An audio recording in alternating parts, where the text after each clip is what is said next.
3, 2, 1. Fights on. Look out, the bandit's starting off behind us. Time to survive. Let's see if we can get the student pilot to neutralize him. There's the attacker. He's trying to get in phase and in plane with us and shoot us with his gun or a heater. We have to slow down. We'll target 130 knots with a max performance pull. Now we're trying to get a lift vector pointed behind the bandit.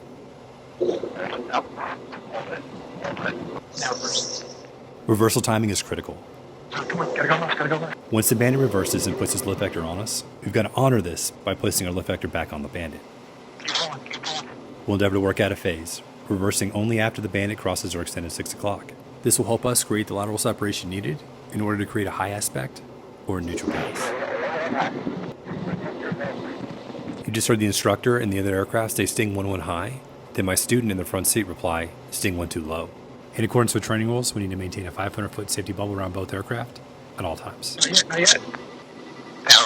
The T-45 Navy and Marine Corps jet trainer is very difficult to fly, specifically at slow airspeeds and high AOA or alpha, because the jet lacks a sophisticated flight control system like those found in the F-18 or the F-35 that help the pilot wrestle the aircraft. You see here the pilot want to turn left, and the aircraft actually rolls off to the right and then goes back to the left. Overcoming this type of departure is one of the many challenges instructors face in teaching student pilots how to fly this jet. It is only one of the many skills these students will have to master in order to earn their coveted wings of gold. This jet is the last manually flown jet these student pilots will ever fly. We call knock it off when we're done fighting. In this case, training objectives have been attained. What you just witnessed was a BFM or basic fighter maneuvers set called the flat scissors, where both fighters start to beam each other at 200 knots. Signature move. The next set you're about to see will be a whole lot faster. We'll be at 350 knots, we'll still be in the defensive position. The attacker is going to be behind us, and then it'll count down from 1.5 nautical miles to the Fox 2 at a mile. Then it'll be up to us to defeat that weapon with our best brake turn, take any angles we can, and stop the attacker from shooting us again. All right, let's get to it.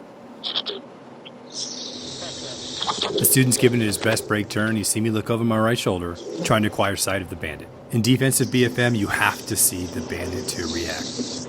This is not easy, and always make sure the student warrior athletes continue to fight.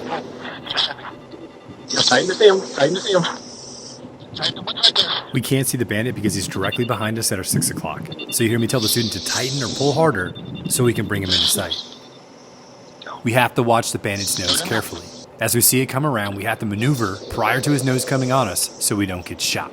You hear me say go and try to motivate the student to take this fight all the way down to the hard deck, which in this case is 10,000 feet.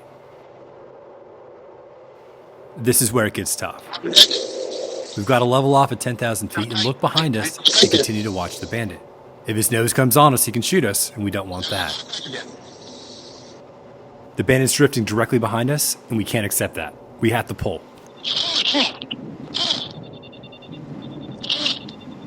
The bandit just crossed our 6 o'clock in close, so we're going to reverse our direction to turn and turn up into the bandit. Try to slow down as quickly as we can, where we can try to collapse the range and make it as difficult as possible for the bandit to shoot us.